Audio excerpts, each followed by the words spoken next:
If you're anything like me, you find it difficult to talk to women because it can be scary or intimidating. You'll probably spend a little bit too much time online and playing video games, and of course, it doesn't help that you're probably an awkward nerd. You're like George McFly. And this brings me to the main thesis of this video, that courage is necessary to living a virtuous and meaningful life. So, let's examine how this is displayed in the movie Back to the Future. We start our movie not with George, but his son, Marty McFly. We see that Marty is confident, motivated, and frankly, cool. I mean, his first scene is him overloading a supersized guitar amp and then skateboarding his way to school. If that doesn't scream, I'm the cool character, I don't know what does. Marty has direction for his life. He wants to be a successful musician, and he has the courage as well as the confidence to move forward with that goal. As we see in the movie, he tries out for the school dance. And this is even after being lambasted by the principal of his school about how he'll never amount to anything. I notice your band is on the roster for the dance auditions after school today. Why even bother, McFly? You don't have a chance. You're too much like your own man. No McFly ever amounted to anything in the history of Hill Valley. Yeah, well, history is going to change. But of course, to top it all off, to solidify him as a cool dude, he's got an attractive girlfriend. Now, Marty in the movie serves as both a contrast and a mentor to his father, George McFly. This contrast is most notable when we see Marty arrive home to meet his father being bullied by his old school rival, Biff. The clothing and costuming of both of these characters further emphasizes the dynamic at play between George and Biff. We see George McFly wearing his playing shirt with a pencil in his front pocket like a good little math nerd, while Biff has a colorful coat with the top buttons undone. George is neat and unassuming, while Biff is luxurious and outgoing in his attire. The dynamic at play between Biff and George McFly can be, at times, hard to watch. Biff just treats George like a child, and George smiles and laughs and tries to play it cool, as Biff casually takes a beer from George's fridge before telling Marty to Say hi to your mom for me. a really gross line in retrospect. Of course, it's clear that George knows he's pathetic when he's confronted by Marty about why he doesn't just stand up to Biff. I know what you're going to say, son. And you're right. You're right. But, Biff just happens to be my supervisor, and I'm afraid I'm just not very good at confrontations. It's honestly kind of impressive how well Marty turned out, considering the rest of his family. An uncle that's in prison, a brother really just as pathetic as his father George. As you can see in the scene where they're introduced that Marty's brother and his father kind of mirror each other's behavior at the dinner table. Lastly, Marty's sister has a clear desire to be more adventurous and outgoing, but is told to remain at home and not get into trouble by her parents, as they smother her into a life of mediocrity. Of course, the comment made by Marty's mom, Lorraine, about how she would never chase boys, turns out to be rather ironic later in the movie. And perhaps comes from the fact that she regrets chasing after George in her youth and does not want her daughter to make the same mistake that she did, settling down for the shell of a man. You can even see it in her eyes as she recounts the story about how she and George met. At first, the memory seems pleasant, but soon, when she looks upon the man that she is now married to, her face turns to disappointment, as she once again remembers that despite how wonderful that early romance might have been, she is now trapped in a marriage with a shell of a man. Later that night, Marty is called by Doc Brown to go and help him document his time machine experiment. When this baby hits 88 miles per hour, you're gonna see some serious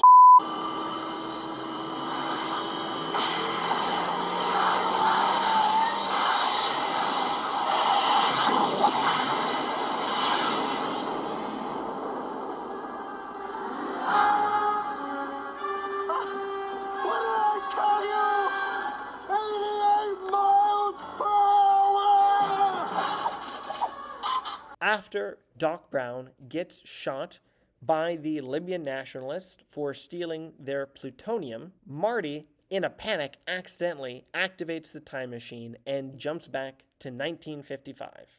Once he jumps back, gets shot at by a farmer, wanders around his hometown, Marty eventually runs into a younger version of his father at a diner, where he sees how his younger dad gets really the same bullying treatment from Biff. Hey, I'm talking to you, McFly, you Irish bunk. Oh, hey, Biff. Hey, guys. How are you doing? Hey, you got my homework finished, McFly? Well, actually, I figured since it wasn't due till Monday. Hello? Hello? Anybody home? Hey, think, McFly, think. George then leaves the diner to go peep on Lorraine, changing in her room. Yeah, he's a lot worse off than we all thought. Anywho, when George jumps out of the tree that he was using to spy into Lorraine's room, he lands in the middle of the street in front of her dad's car. Marty then pushes George out of the way, causing him to get hit by the car instead. Now, the important thing to note here is that Marty has now altered his future with this action. In the original timeline, when George got hit by the car, Lorraine fell in love with him as she was taking care of him and nursing him back to health. But now things have altered. Marty is now the one who has been struck by the car. And it is now Marty who finds himself waking up in Lorraine's bedroom, not George. When Marty awakes, he is shocked to find his very hot, very aroused mom looming over him. Yuck. Marty's gonna need some therapy after all this is over. Anywho, Marty understandably gets himself out of there as fast as he can and goes to find the past version of Doc Brown to enlist his help so that he can learn how to get back to the future. Get it? Back to the future. That's what he's trying to do. Okay, you get the idea. He learns that they need to use the electricity generated by a lightning bolt that will strike a building in the center of town. This gives Marty a week to get his parents together and save himself from not being born. You get it, time travel, okay? He needs the parents, you know what parents do, he needs that to happen. Anywho, the next day, Marty goes to school and tries to get George to ask out Lorraine. But Lorraine only has eyes for Marty and doesn't even look at George. Later at lunch, Marty talks to his dad again and learns that George is writing a science fiction book, but won't let anyone read his story, of course, because he's afraid that people won't like his book. When Marty suggests asking Lorraine out to the school dance, George again says that he is afraid of being rejected. Just go over there and ask her. What, right here, right now in the cafeteria? What if she said no? I don't know if I could take that kind of a rejection. Biff is also here, and we learn that Biff apparently likes Lorraine, as we see him. Well, frankly, I'm not really sure what he's trying to do in front of the whole school cafeteria, but it's really gross. Lorraine understandably tries to push him away, but because of the fact that, Biff is a bigger, stronger guy, she fails. This is where we see Marty instinctively rush in to protect her. Okay, granted, he probably really hates seeing his mom getting groped by his father's bully. I'm sure that helps, to motivate him. But unfortunately, this act of heroism only makes Lorraine fall even more in love with him. It is here that it is important to bring up that in the original timeline, George does not win over Lorraine by being strong, but rather by being weak. All he does is get hit by a car. While this might be an ick for some modern girls. One time I was talking to this guy and someone attempted to murder him and he got hit by a car and I just it gave me an ick. Lorraine's a little classy. She doesn't mind when men show a weak, vulnerable side after being struck by a speeding car. While Lorraine is initially attracted to Marty for the same reason as George in the original timeline, Marty goes on to make Lorraine go wild due to his masculine acts, such as standing up to Biff. And this separates him from George, causing Lorraine to, frankly, probably like Marty more than she ever liked George. Marty, again, of course, tries to convince George that Lorraine wants him to ask her to the dance. But you get the idea. George is going to refuse here, too. That is, until Marty gets a little creative. Later that night, Marty dresses up as an alien, breaks into George's house, and threatens his life. Hey, you can't argue with results, because it works, as the next day, George is now open to asking out Lorraine. Darth Vader came down from planet Vulcan and told me that if I didn't take Lorraine out, that he'd melt my brain. Yeah, well, let's just keep this brain melting stuff to ourselves, okay? Oh, yeah, all right. There's just one problem. He doesn't know what to say. After writing down some lines given to him by Marty, well, he goes to shoot his shot. I especially love the scene where George asks for a shot of chocolate milk to build up that liquid courage before asking out Lorraine. And, well, he fails. George fails spectacularly, even with a script, to do anything even approaching small talk with Lorraine. Density has brought me to you. What? And things get worse, as Biff then enters the cafe trying to shake down George for money, until Marty steps up and decks Biff right in the face, causing, of course, Lorraine to swoon over Marty even more. In fact, Lorraine is so smitten with Marty at this point that she then stalks Marty back to Doc Brown's house. That's right, female stalker. She just follows him home. When Lorraine ends up at Doc Brown's, she asks Marty to the dance. Of course, Marty tries to get her to go with George, but hey man, Mama's hungry and she wants a taste of that Marty. Now desperate, Marty hatches one last scheme to get Lorraine to go with George to the dance. Marty decides to stage a classic fake beatdown. Now, for those of you not in the know, a fake beatdown is a classic wingman strategy where the wingman harasses a girl so that you can go fake beat them up to appear as a strong protector and win over your target's affection. In this con, though, Marty will be pretending to sexually assault his teenage mom so that George can then beat him up. You're going to be in the car with her. Right, okay, so right around 9 o'clock, she's going to get very angry with me. Why is she going to get angry with you? Well, because, George, nice girls get angry when guys take advantage of them. Oh, you mean you're going to go touch her on her... Look, don't think too hard about the part where Marty is, premeditating and planning to sexually assault his teenage mom. That's something he's going to have to work out with his therapist later. By the way, I also love how George's one issue with this whole plan is that he has to swear when he rescues Lorraine. You walk up, you open the door, and you say your line, George. Oh, hey you, get your hands off her.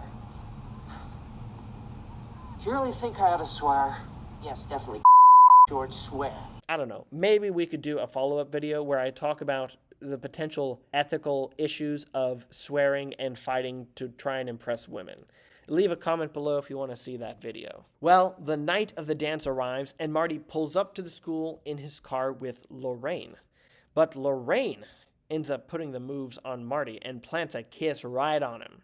Marty, thankfully, cannot bring himself to sexually assault his mom. Although, not so fortunately, Biff shows up, rips Marty out of the car, and then begins to actually assault Lorraine while his goon squad takes care of Marty.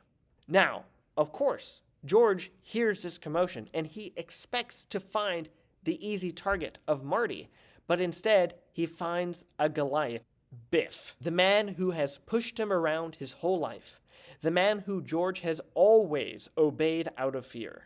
And now Biff gives a new order. Turn around, McFly, and walk away. This scene is really hard to watch because of Lorraine's cries for George to help. You can really tell that she's desperate and scared. So scared that she can't even shout for help for fear of what Biff will do if she protests. Now, this evil begins to stir something inside of George. Something stronger than his fear. Anger. George's anger toward Biff and the evil that Biff is intent on committing flares, and George knocks Biff out in a single punch. This moment is really the climax of George's arc, where he overcomes his fears and stands up not for himself, but for a woman. It is worth mentioning here that St. Thomas Aquinas, in his Summa Theologiae, question 123, article 10, points out that rightly ordered anger is actually an aid in the exercise of the virtue of fortitude or courage. Hey, look, I told you I was a big nerd, okay? I had to bring in the Summa eventually. But this is where George finally takes Lorraine to the dance and even pushes away other guys that try and put the moves on her while they're dancing. At last, they share their first kiss, and Marty's birth is assured. After this happens, Marty gets the DeLorean struck by lightning and gets back to the future, right? He does it. He does the movie Back to the Future. It happens. But things are not exactly as they were when he left. After discovering his newfound courage, George's life is totally transformed, and the lives of his family. We see George is now a successful author, no longer afraid to publish his book. Lorraine looks happier. Marty's uncle is no longer in prison. His brother is a successful businessman. And his sister now has more boyfriends than she can keep track of. Best of all, Biff is basically now the McFly family servant who gets ordered around by George, inverting the relationship from the beginning of the movie. There's Biff out there waxing it right now. Now, Biff, I want to make sure that we get 2 coats of wax this time, not just 1. Just finishing up the second coat now. Now, Biff, don't con me. I'm sorry, Mr. McFly. I meant I was just starting on the second coat. Biff, what a character. Now, Doc Brown will show up and set up the sequel for, Back to the Future 2, but that's a review for another day. In the end, we wanted George to succeed not for himself. We wanted George to succeed for the good of Marty, for the good of all of his kids, for the good of his wife. You see, in the end, the real reason why it was so important that George ended up with Lorraine is Marty. The good that he achieves, the thing that gave his life meaning at the end of the day, was his children. The fruit of the union with his wife. The wife that he never would have gotten without fortitude and courage. And I think that that is how young men are to search for meaning in their own lives. You see, all men, whether they like it or not, are called to fatherhood.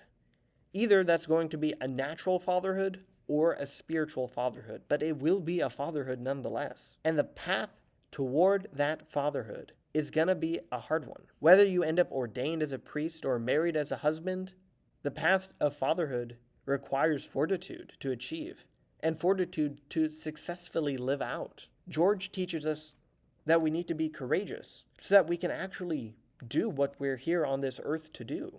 We need to be courageous so that we can be fathers. And that, I think, is the real meaning of life for men. Fatherhood. So if you've been thinking of joining the seminary, or if there's a cute girl at your parish you've been thinking of asking out, have the courage to shoot your shot. Your kids are going to thank you for it. Hey guys, thank you so much for making it to the end of the video. I hope you enjoyed.